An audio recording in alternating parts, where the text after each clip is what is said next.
Ayan guys, dito tayo sa Clarkson.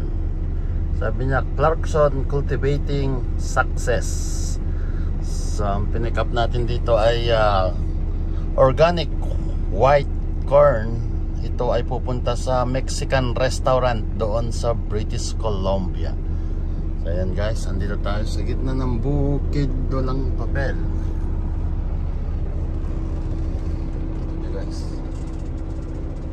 Bukid tayo na sa gitna, talagang maisan at malayo sa kabiasnan.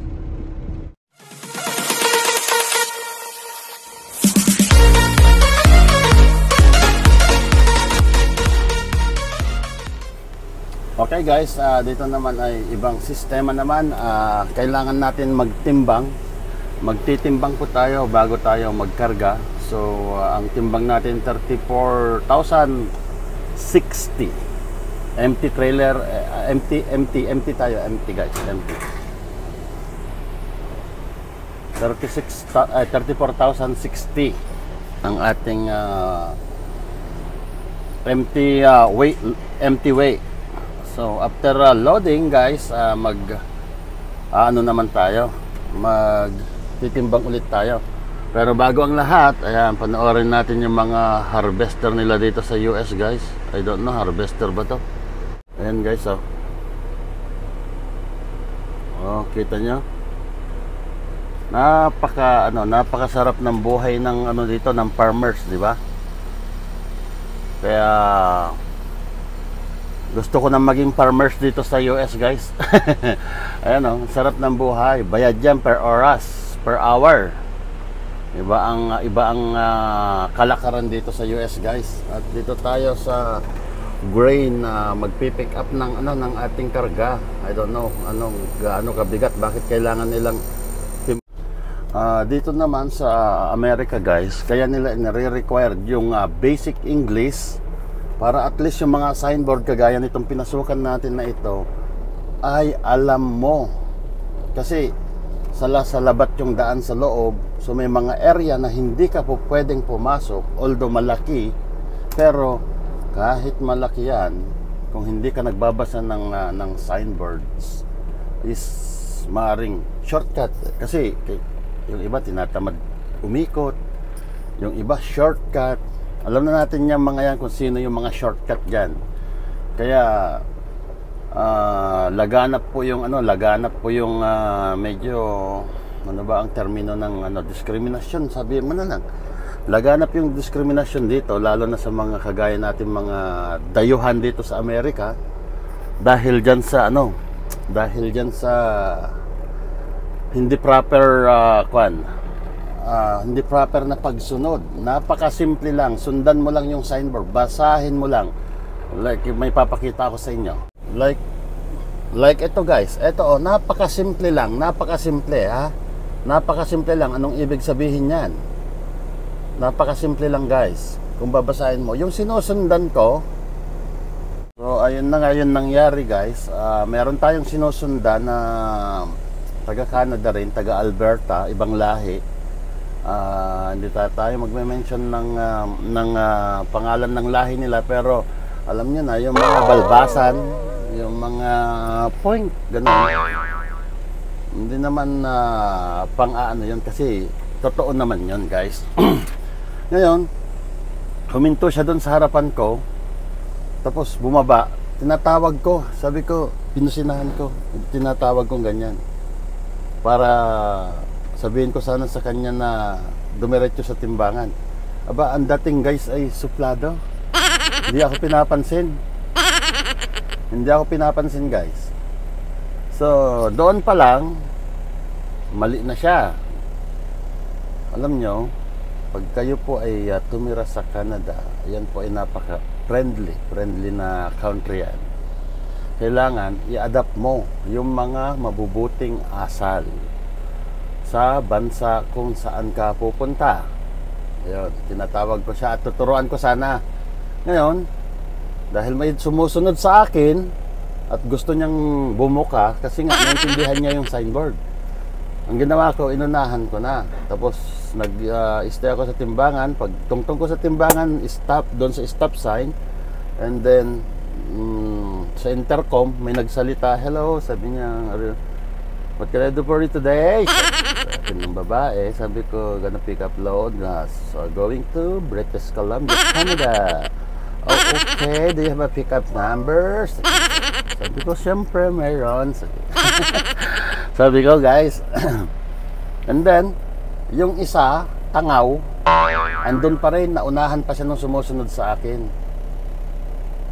Kasi dito hindi naman by appointment, kasi ang appointment ko is alas 12 ng tanghali. Pero bago ako mag-proceed dito, nasa pilot tayo kanina, just 13 miles away. Sinawagan ko sila, tinanong ko kung ready na ba yung load ko, ito yung pickup number ko, ito yung appointment time ko. O sabi niya, ready na, kahapon pa. O sabi ko, pwede ko na bang pick upin yung aking load? Sabi ko ganyan, kasi alas 12 pa. Okay na, sabi niya, hindi naman kami masyadong busy. Okay na, sabi niya. And then ito nga, pumunta ako dito. Ito na nga, na-meet natin yung tangaw. Tangaw na hindi alam ang ginagawa. Kaya yun ang disadvantage, dahil tayo po ay nadadamay. Pag nakita nila tayo, syempre, pango. Pango, syempre. Hindi Amerikano to, sabi nila. Alam niyo na, yung mga vlogger dito sa Amerika, guys, napupuna ko yung pagkakamali lang ng kapwa nila.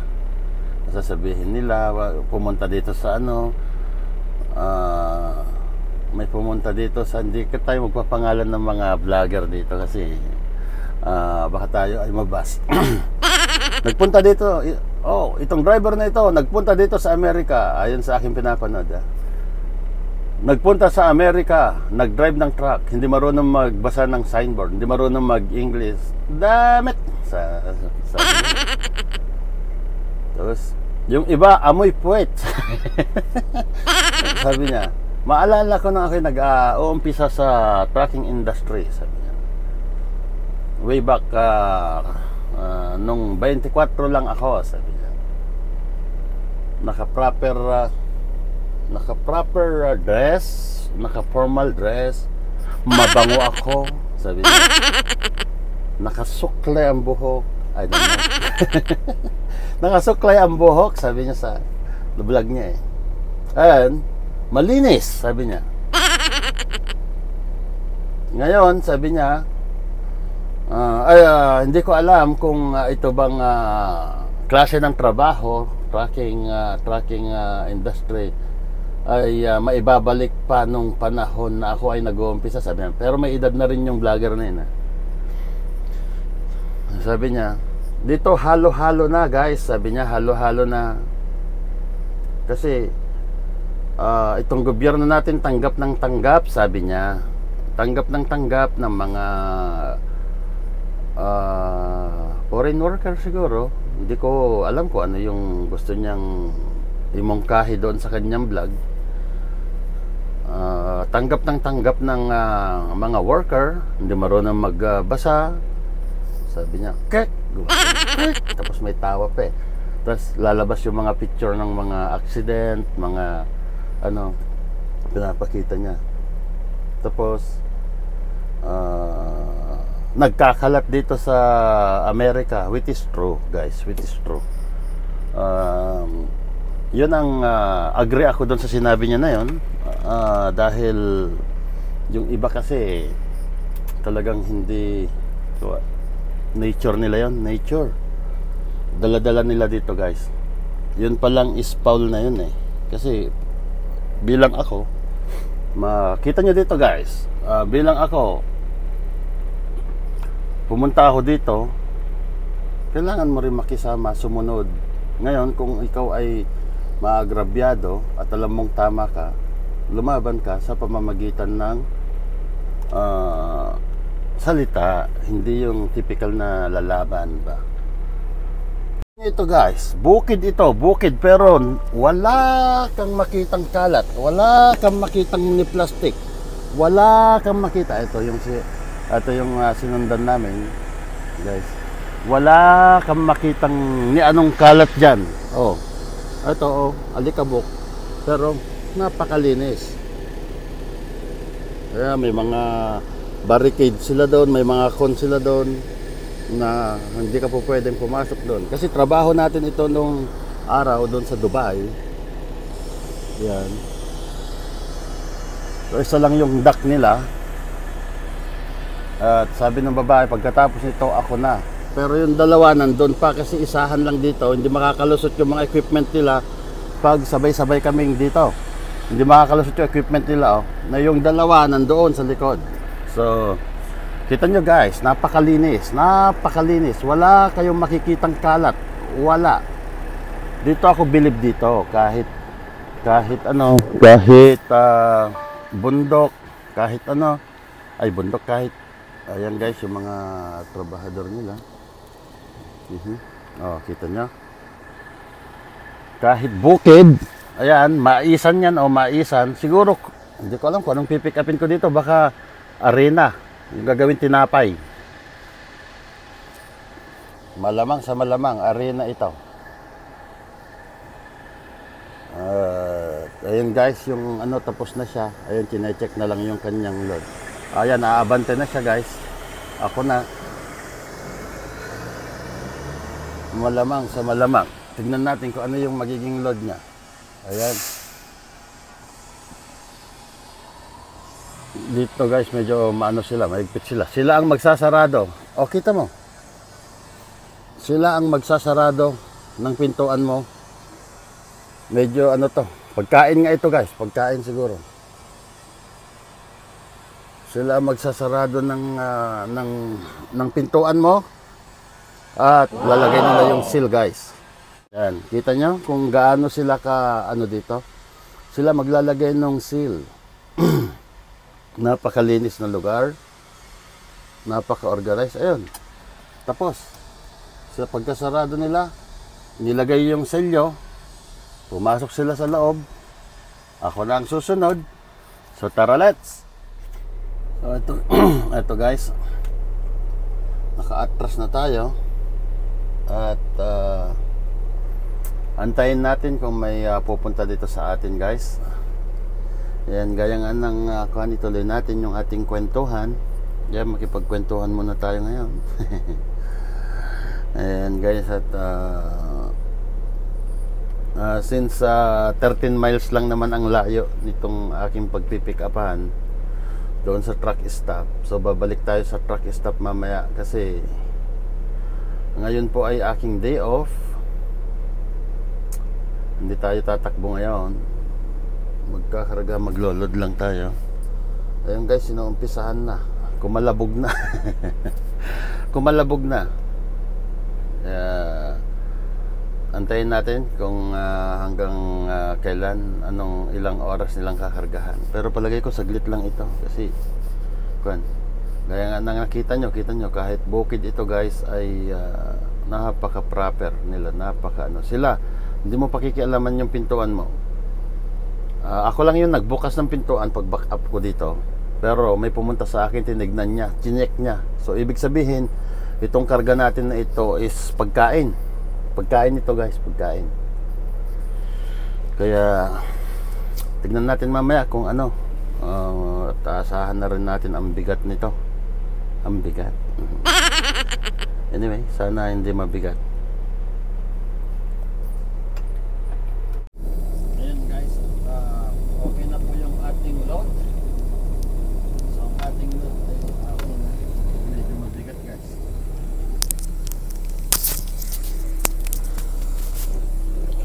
Okay na tayo guys, loaded na tayo. So ayan po.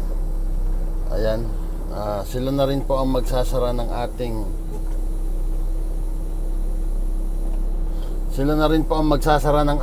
pintuan. Ayan guys, yung naka-orange doon. At syempre, yung naka-brown, ayun oh, yung naka-brown doon. Tingnan na lang natin sa papel kung ano yung ating load. So ito guys, nakuha na natin yung document ng ating papel. So ang karga pala natin guys ay ayun oh, organic white corn. So ang timbang natin ay 42,000. So mabigat. At ito guys ay pupunta doon sa Mexican restaurant doon sa British Columbia. At i-check lang natin guys, no? Hindi porket sila yung sila yung nagsara, sila yung kailangan din natin i-check. At nakatimbang na tayo. So yung 42,000 guys, 42,000 is normal yan, normal yan guys. Ngayon, hindi na natin kailangan magtimbang doon sa scale icon sa axle by axle, i-adjust na lang natin. So yun guys, normally pagkakasi ako pag loaded na ako guys, nakaugalian ko na yung mag-check. Nakaugalian ko na rin yung maglagay ng double lock. Ito, kahit may selyo yan, nagdo-double lock pa rin ako. Tingnan natin yung ating timbang din nakalagay 45. So ayan guys, selyado na nila. Double na lang natin, double lock na lang natin. Ayan guys, sila na nagselyo. At palis na tayo. Ayan, naka-istorbo tayo ng konti sa daan. At ayan nga guys, punta tayo sa truck stop para ituloy ang ating day off. Nandito tayo sa gitna ng bukid guys. So tara na sa truck stop. Ayan guys, dito tayo sa Clarkson. Sabi niya Clarkson Cultivating Success. So ang pinick up natin dito ay organic white corn. Ito ay pupunta sa Mexican restaurant doon sa British Columbia. So ayan guys, andito tayo sa gitna ng bukid, walang papel. Okay guys, sa bukid tayo, nasa gitna, talagang maisan at malayo sa kabiasnan.